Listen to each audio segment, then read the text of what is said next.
Здравствуй, милый друг!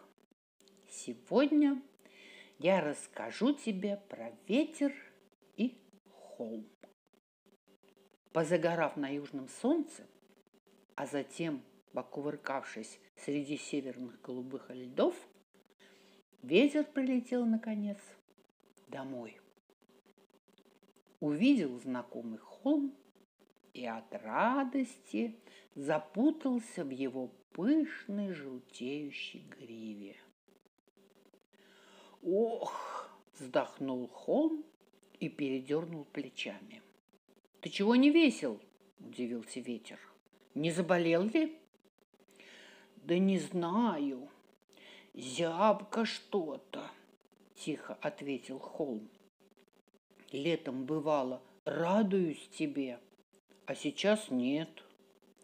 «Не грусти, дружище, давай я уложу ничком травы, ты согреешься». Ветер принялся за работу.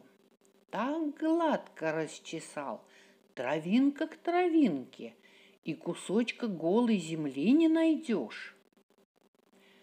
«Спасибо тебе», — поблагодарил холм. «Вроде потеплее стало. Вот и хорошо. Теперь слетаю в лес, погляжу, как там дела, а потом снова к тебе вернусь», — сказал ветер, завертелся юлой и умчался. Прилетел он в лес. Между деревьями шнырять начал, мелкие кустики к земле пригибать, а про траву говорить нечего. «Ох!» – вздохнула лесная земля. «Что-то зябко стало. Последнее времечко ночами стыло, а теперь и днем холод пробирает». «Да и что вы все мерзнете?» «Никак в толк не возьму», – не утерпел ветер. «Вот я туда-сюда летаю, жарко мне. Может, и вам пошевелиться надо?» Замахали еле на него своими лапами. «Иди, мол, отсюда, холод несешь». Да вроде немного согрелись. Глядя на них, зашевелились осины с березами, и посыпались листья цветным дождем. Укрылась лесная земля лоскутным одеялом и тоже как будто потеплела.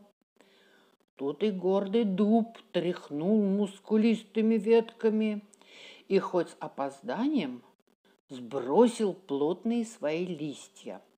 «Вот, мол, тебе земля, грейся, да корни мои береги». Поглядел на это ветер, схватил несколько охапок сухих листьев и полетел обратно к своему другу. «Вот тебе, — говорит, — одеяло, грейся». «Нет, не поможет мне это. Слишком маленькое оно, да тонкое. Не укрыться от стужи. Лети-ка ты лучше к солнцу, упроси его погреть бока мои».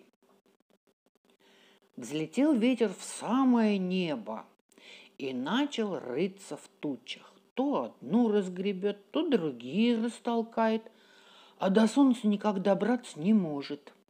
Видно, оно само как следует укуталось, чтобы тепло свое до поры сохранить. Растрепал он тучи так сильно, что полетел из них на землю густой снег и покрыл ее толстым слоем. Спустился ветер вниз отдохнуть, а ничего узнать не может. Преобразилась земля. Долго летал он вокруг, пока не догадался, где холм лежит. Стал он звать своего друга, но никто ему не отзывается. Испугался ветер, отыскал глубокую нору в снегу и нырнул в нее. Жильем пахнуло на него, теплом. Значит, не холодно ему. Хорошо, только не слышит под шубой. Обрадовался ветер и полетел в лес. И здесь все изменилось. Лесная земля вся белым-бела, а деревья стоят голые, холодные и мертвыми ветками своими тычут в бесконечное серое небо. «Видно, замерзли бедные», – застонал ветер, толкаясь в сучковатые стволы и гулко стуча веткой о ветку. «Не плачь!» – едва слышно прошептала старая сосна. «Не горюй! Спит лес, застыл, верно, но живой, потому что земля теплая, а она его корни питает».